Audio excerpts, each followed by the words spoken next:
Hello guys, இன்னைக்கு நம்ம பார்க்க போகிறது டிவைன் ரிங் மான்வாவோட எபிசோடு 22 தான். வீடியோக்குள்ளே போகிறதுக்கு முன்னாடி ஒரே ஒரு லைக்கை போட்டுருங்க. ஏன்னா நீங்கள் நிறைய லைக்ஸை போட்டால் தான் நம்ம சேனல் இன்னமும் நிறைய பேருக்கு ரெக்கமெண்ட் ஆகும். சரி வாங்க, நம்ம டைம் மிஸ் பண்ணாமல் எப்பிக்குள்ளே போகலாம். எப்பிக்கோட ஆரம்பத்திலேயே அந்த பெரிய மேன்ஷனை காட்டுறாங்க. இல்லை ஏகப்பட்ட ஆளுங்க இறந்து போயிருக்காங்க. இது எல்லாத்தையுமே பண்ணுது நம்ம ஆளு தான். இந்த மோச்சனும் ஒரு நடுக்கத்தோட சொல்கிறான், ஆமாம் இதெல்லாம் நீ தான் பண்ணியா? இத்தனை பாடி கார்ட்ஸை நீ எப்படிரா கொன்ன? என்னோட ஒரு பாடி கார்ட்ஸும் லெவல் 15க்கு மேலே இருக்க ஒரு வாரியர். அப்படி இருக்கும் போது தனியாக எப்படி எல்லாரையுமே நீ கொன்ன? அதுவா, மேன்ஷன் ரொம்ப காலமா அமைதியாக இருந்திருக்கு போல. அதனாலேயே என்னவோ தெரியல, இந்த முட்டா பசங்களுக்கு டேஞ்சர் வருது அப்படின்னு அவங்களுக்கு சென்ஸே ஆகல. வந்த ஒரு சில செகண்ட்ஸ்லயே அவங்களோட கதையை நான் முடிச்சிட்டேன். உண்மையிலேயே அவங்க பைத்தியக்காரங்களா இருந்திருக்காங்க. அவங்களுக்கு நான் சோறு போட்டிருக்கேன், காசியும் தந்திருக்கேன். அப்படி இருக்கும் போது எனக்கு இப்படிதான் அவங்க ரீபே பண்ணுவாங்களா? நான் என்ன பண்றது? ஒரு ஐடியா இருக்கு. உன்னை பார்க்கும் போதே எனக்கு தெரியுது நீ ஒன்னும் பேசு கில்டுல இருந்து வரல. அப்படி இருக்கும் போது நீ எதுக்காக இங்க வந்திருக்க? உனக்கு பணம் வேணுமா? பணம் வேணும்னா உனக்கு எவ்வளவு வேணும் அப்படின்னு கேளு. உனக்கு போதுமான அளவுக்கு நிறைய பணத்தை நான் தரேன். ஓ, நீ பணத்தை பத்தி பேசுறேன்னா எங்களுக்கு கொடுக்க வேண்டிய அந்த 5000 கோல்டு காயின் அந்த கில்டுக்கு நீ கொடுக்கணும். அதை கூட அதே மாதிரி உனக்கு ஞாபகம் இருக்கா? நீ கொடுத்த அந்த கோஸ்ட் அதை டெக்னிக்கலா நான் இப்ப முடிச்சிட்டேன். ஏன்னா உன்னோட பொண்ணு அப்படின்னு சொல்லிக்கிற அந்த டாட்டரை நான் எப்பயோ காப்பாத்திட்டேன். இப்ப அவ சேஃபான இடத்துல இருக்கா. அதே மாதிரி நான் கேள்விப்பட்டேன், இந்த மாதிரி தான் நிறைய பசங்களை தூக்குறது வளர்க்குறது இந்த மாதிரி வேலைகளை நீ பார்த்துன்னு இருக்கியாமே, அவங்கள வச்சு நிறையவே பணத்தை ஏர்ன் பண்றியோ? நான் கொஞ்சம் கியூரியஸா தான் இருக்கேன். கியூரியஸா இருக்கியா? அப்பனா கண்டிப்பா நான் அதை பத்தி சொல்றேன். என்னோட பிளான் பக்காவா போச்சுன்னா இதை விடவும் அதிகமா நம்மளால ப்ராஃபிட்டை ஏர்ன் பண்ண முடியும். அப்படி நீ ஒண்டி எனக்கு ஹெல்ப் ஆயிருந்தனா கண்டிப்பா இதை விடவும் ஏகப்பட்ட விஷயங்களை நம்மளால பண்ண முடியும். ஃபார் எக்ஸாம்பிளுக்கு இப்போ நம்ம கிட்னாப்பிங் பண்றோம். அதே டைம்ல அந்த பசங்களோட ஆர்கன் அதை தனியா எடுத்து பிளாக் மார்க்கெட்ல வித்தா பல மடங்கு ரொம்ப அதிகமா போகும். அதனால என்ன சொல்ற, 50% நம்ம ஷேரை வச்சுக்கலாம். உனக்கு அது வேணாவா? உனக்கு கண்டிப்பா மணி தேவைப்படும். உனக்கு தேவையான அந்த பணத்தை நான் தரேன். இப்போ கடத்தின பசங்களை வச்சு ஆர்கனை விற்கலாம் அப்படின்னு பிளான் பண்றியோ? அதே தான், நம்ம ஒண்டி பசங்களோட ஆர்கனை வித்தா கிட்னாப்பிங்கை விட நம்மளுக்கு பல மடங்கு ரொம்ப பணம் கிடைக்கும். அது போக ரிஸ்க்கும் நம்மளுக்கு அந்த அளவுக்கு இருக்காது. ஓ அப்படியா? அதே தான், நீ யோசிக்கிறதை விட உனக்கு பணம் ரொம்ப அதிகமா கிடைக்கும். அதை வச்சு உன்னால ரொம்ப ஜாலியா இருக்க முடியும். எனக்கும் நீ சொல்லும் போது ஒரு மாதிரி பேராசையா தான் இருக்கு. ஆனா இன்னமும் எனக்கு தேவையான ஒரு விஷயம் கிடைக்கலையே. ஹேய், உனக்கு என்ன வேணும் அப்படின்னு ஒண்டி என்கிட்ட சொல்லு. அப்படி என்னால அதை கொடுக்க முடிஞ்சா நான் அந்த விஷயத்த கண்டிப்பா உனக்காக நான் கொடுக்கறேன். உடனே அந்த ஆம்புஷ் அட்டாக் பண்ணும் போதே அவன் சொல்றான், எனக்கு என்ன தேவைன்னு தெரியுமா? அது உன்னோட உயிர். அதுதான். இதுக்கப்புறம் அடுத்த நாளாவது அந்த இடத்துல ஏகப்பட்ட ஆளுங்க வந்திருக்காங்க. எல்லாருமே அந்த வீட்டையே பாக்குறாங்க. நான் அந்த இடத்துல அந்த மர்ச்சன்ட் அவரு பயங்கரமான முறையில கொலை செய்யப்பட்டிருக்காரு. அட பாத்தீங்களா, அந்த இடத்துல எந்த விதமான ஸ்ட்ரகிளும் இல்ல. உள்ள வந்திருக்கான், நைஸா பின்னாடி போய் நெக்லையே ஒரு பயங்கரமான தாக்குதல் அவன் பண்ணிருக்கான். இது கண்டிப்பா ஒரு ஃபேட்டல் ப்ளோவா தான் இருக்கு. இந்த மாதிரி அட்டாக்ஸை யாரால பண்ணிருக்க முடிஞ்சிருக்கும்? அவரோட உடம்ப பாருங்க. அவரு பெட்ல பத்துன்னு இருக்கும் போது அவரோட பாடி அது ரொம்ப கோரமான கண்டிஷன்ல இருந்திருக்கு. அது போக எவிடன்ஸை வச்சு பார்த்தா அந்த ஆளு அவன் இந்த மர்ச்சன்டோட இதயத்திலேயே பயங்கரமா குத்தி கொண்டு இருக்கான். இதயத்துல அந்த மாதிரி அவன் குத்தி இருக்கான். கண்டிப்பா இது அவருக்கு பயங்கர வலியை குத்திருக்கும். அது போக இந்த மாதிரி ஒரு விஷயத்த யாரோ ஒருத்தங்க பண்ணிருக்காங்கன்னா கண்டிப்பா இதை பண்ண பர்சனுக்கு அந்த மர்ச்சன்ட் மேல பயங்கரமான கிரட்ஜ் இருக்குன்னு நினைக்கிறேன். ஏன்னா பாருங்க, அங்க ஒரு லெட்டரும் இருக்கு. அந்த மர்ச்சன்ட் தான் கைப்பட எழுதியிருக்கான். அவரு சாகிறதுக்கு முன்னாடி இந்த லெட்டர் எழுதியிருக்காரு. அதுல என்னென்ன இருக்குன்னா, இது வரைக்கும் அவர் பண்ண ஃப்ராடுத்தனம், கிரைம், இந்த மாதிரி விஷயத்த அவரே அவரோட கைப்பட எழுதி வச்சிருக்காரு. அதுக்கப்புறம் தான் அந்த மர்ச்சன்ட் அங்கேயே வந்து போயிருக்கான். இது எல்லாத்தையுமே நராடோ அந்த அசேஷனும் பாக்குறான். அவனுக்கு பார்த்தோன்னே அங்க தெரியுது இந்த காயம் அவனோட இதயத்துல பயங்கரமா இருக்கு. இதை பார்த்தோன்னே என்னால சொல்ல முடியுது, இது அதே ஆம்புஷ் அந்த டெக்னிக் தான். இந்த அசாசின் கில்டோட ஒரு யூனிக்கான டெக்னிக். அப்படி இருக்கும் போது இந்த டெக்னிக்கை அசாசின் கில்டால ஒண்டி தான் பயன்படுத்த முடியும். ஆனா எனக்கு தெரிஞ்ச வரைக்கும் அசாசின் கில்டுக்கும் இந்த ஆளுக்கும் எந்த விதமான பகையும் இல்ல. அப்படி பார்த்தா கண்டிப்பா அந்த ஹியூமன் வாரியர் அவனோட வேலையா இருக்குமோ? நான் எனக்கு இப்போ ஞாபகம் இருக்கு, அந்த அரீனால திடீர்னு எங்களுக்கு ஒண்டி தெரிஞ்ச அந்த ஸ்கில் அதை அவன் பயன்படுத்தி என்ன பயங்கரமா தாக்குனான்.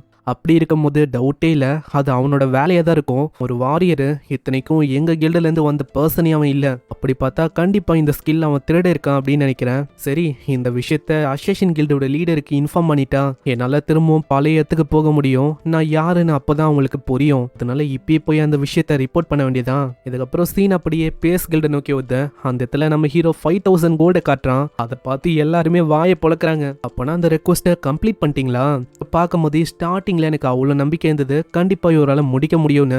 அதே மாதிரி இவரு முடிச்சிட்டாரு. அதே மாதிரி அங்க இருக்கிற இன்னொரு பர்சன் சொல்றான், நான் இப்பதான் கேள்விப்பட்டேன் அந்த மர்ச்சன்ட் இவன் போனக்கப்புறம் அந்த இடத்துல எந்த போயிருந்தானா எனக்கு தெரியல, அதை பத்தி அவளைக்கும் கண்டுக்கவும் வேணாம், நான் நீங்க ரெக்வஸ்ட் பண்ண மாதிரி ஆல்ரெடி இந்த மிஷினை முடிச்சிட்டேன். மனசுலயே அவன் யோசிக்கிறான், இவன் நான் லெவலப்பும் ஆயிட்டேன். ஆக்சுவலா என்ன ஆச்சுன்னா மர்ச்சன்ட் மத்த ஆளுங்களை அங்க கொன்னல, அதனால எனக்கு போனஸா ஏகப்பட்ட எக்ஸ்பீரியன்ஸ் பாயிண்ட் கிடைச்சது, அதை வச்சு நான் லெவலப்பும் ஆயிட்டேன். அட கங்க்ராச்சுலேஷன், ஃபைனலி நீங்க லெவலப் ஆயிட்டீங்களா, நீங்க உண்மையிலேயே ஆசம். ஏன்னா கில்டோட ரெப்புடேஷனை நீங்க ப்ரொடெக்ட் பண்ணிருக்கீங்க, நீங்க ஒண்டி இதை பண்ணலன்னா அவ்வளவுதான், இந்த விஷயம் நடந்திருக்காது. அதனால நாங்க சொன்ன மாதிரியே 5000 கோல்டு காயினை நம்ம பாதிக்கு பாதி பிச்சுக்கலாம். அட நீங்க நினைக்கிற மாதிரி எனக்கு ஒன்றும் 2500 கோல்டு காயின்லாம் வேணாம், ஆக்சுவலா எனக்கு 850 கோல்டு காயின் தான் வரணும்.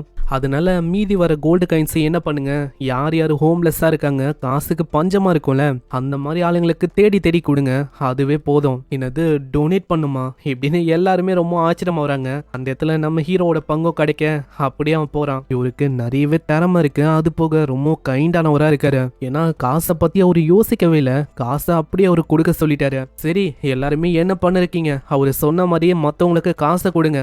நெக்ஸ்ட் சீன்ல போகும்போது நம்ம ஹீரோவும் யோசிக்கிறான், ஃபைனலி நான் லெவலப் ஆயிட்டேன், இப்போ நான் இன்னமும் ஒரே ஒரு முறை லெவலப் பண்ணா போதும் 12th லெவலுக்கு என்னால போக முடியும். கண்டிப்பா இப்போதைக்கு சாக்குரா அங்கதான் இருப்பான், சரி அவளை போய் சர்ப்ரைஸ் ஆக்கலாம் அப்படின்னு அந்த கில்டுக்கு வரான். அந்த இடம் முழுக்க ஒரே கூட்டமா இருக்கு. நம்ம ஹீரோக்கு புரியல, ஆமா இங்க என்ன போயின்னு இருக்கு, எதுக்காக எவ்வளவு கூட்டமா இருக்கு. அங்க ஒரு லேடியும் பயங்கரமா கத்துறா, ஹேய் நான் யாருன்னு தெரியுமா, நான் பிரசிடென்ட் ஆஃப் பீஸ்ட் ட்ரேடிங் கம்பெனியோட ஒய்ஃப்.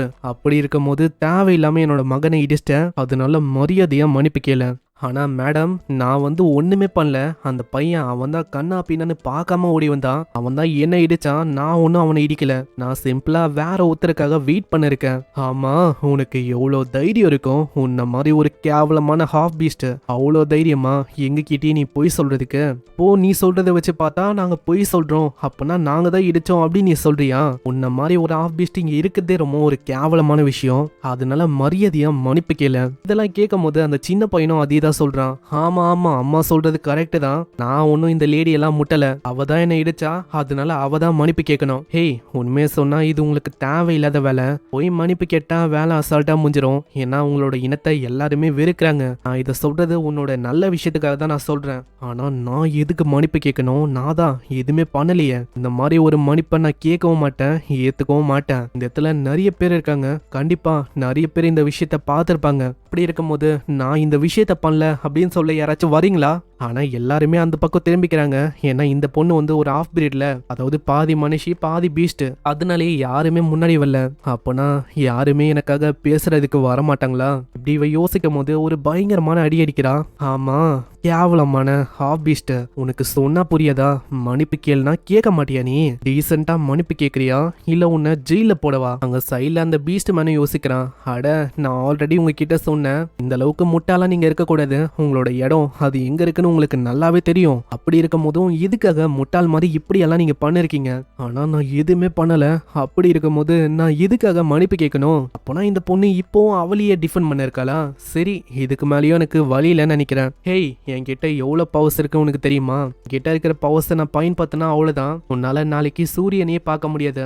ஆமா ஆமா எங்க அப்பா யாருன்னு தெரியுமா, இங்க இருக்கிற பெரிய ட்ரேடிங் கம்பெனியோட பிரசிடென்டே அவரு தான். இன்னொரு சைடு சாக்குரா அவளோட வெப்பன் எடுக்கிறான். அந்த பீஸ்ட் மேன சொல்றான், மேடம் உங்களுக்கு தேவையில்லாத வேலை இது, ஹை லெவலான அட்வென்ச்சரரா இருக்கலாம், ஆனா அப்படி இருக்கும் போது வெளியில சில பல ரூல்ஸ் இருக்கு. இந்த மனசுலயே அவ யோசிக்கிறான், நான் இன்னமும் பொறுமையா இருக்கணும்னு நினைக்கிறேன், ஏன்னா இதே மாதிரி போச்சுன்னா கண்டிப்பா மாஸ்டரோட பிளான் வீணாயிடும், அந்த மாதிரி நடக்க நான் விட மாட்டேன், நான் அப்படி ஆயிட்டா மாஸ்டருக்கு தான் இன்னமும் பிரச்சனை வரும். இப்படி இவ யோசிக்கும் போது நம்ம ஹீரோ மூஞ்சிலே ஒரு கிக்கு வைக்கிறான். அந்த பொம்பளையோட மூஞ்சே ஒரு மாதிரி ஆகுது. அங்க இதை பாக்குற அந்த சின்ன பையனும் அம்மா அப்படின்னு கத்தின்னு இருக்கான். அவன் கத்துன சவுண்டும் நம்ம ஹீரோக்கு கேட்கும். அங்க ஒரே ஒரு முறை தான், அவன் ரொம்ப பயந்து போயிடறான். அங்க சின்ன பையன் கூட பார்க்காம அவனையும் பயங்கரமா ஆச்சறான். இதை பாக்குற அந்த காடு நம்ம சாக்குரா எல்லாருமே ஆச்சரியமா இருக்காங்க. அங்க ஹீரோவும் அவங்க 2 பேரை பார்த்து சொல்றான், உங்களுக்கு எவ்வளவு தைரியம் இருக்கும், என்னோட சாக்குராவை நீங்க இன்சல்ட் பண்ணதும் இல்லாம அவளை தாக்கி இருக்கீங்க, அப்படி இருக்கும் போது நான் விடுவேன் அப்படின்னு யோசிக்கிறீங்களா? வாய்ப்பில்ல, நீங்க யாரா வேணா இருங்க, எங்களுக்கு அதை பத்தி கவலை இல்ல, ஒரு வாட்டி எங்களை சீண்டிட்டா அவ்வளவுதான், உங்களை நாங்க விட மாட்டோம் இப்படின்னு சொல்ல இங்கே இந்த சாப்டரும் முடியுது. இந்த எபிசோடு உங்களுக்கு பிடிச்சிருக்கும் அப்படின்னு நினைக்கிறேன். பிடிச்சிருந்தா ஒரே ஒரு லைக்கை போட்டுருங்க, ஏன்னா அப்பதான் இன்னமும் நிறைய பேருக்கு ரெக்கமெண்ட் ஆகும். நான் உங்களை அடுத்த எபிசோட்ல சந்திக்கிறேன். தேங்க்யூ ஃபார் வாட்சிங். சைனரா.